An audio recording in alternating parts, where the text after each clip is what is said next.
Following the conclusion of final exams, students at the University of Texas were desperate to let off steam. Right before the students were to go home, parties sprang up all around West Campus, North Campus, and beyond.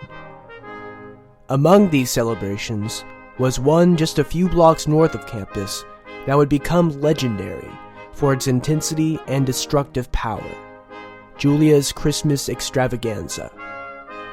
Many who attended claimed to remember little of the evening, but none would be able to forget the scene that followed it. The partygoers awoke the next morning to find the house in a state of total ruin. The floor was littered with empty and half-full bottles, crushed plastic cups, and broken glass. Where the floor was visible through the pile of debris, it was almost pitch black, and anyone unlucky enough to step upon it would need to apply considerable force to unstick their shoes from its surface. A wall in the far corner of the house had a hole that had been made when a crowd surfer had crashed against it. One junior, Ricardo Flores, saw it all.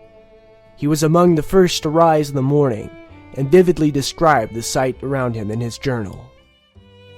Men, women, and underclassmen were stacked upon the couches like cold wood, some of them 3 or 4 people high, all of them completely unconscious. One young woman had a Hitler mustache sharpied upon her face. On the opposite couch, a young man was practically mummified in duct tape.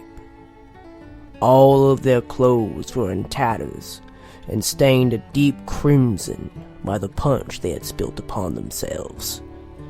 In all my life, I have never seen such a ghastly sight. The people of my generation, lifeless and wasted. Ricardo Flores, Alpha Beta Delta.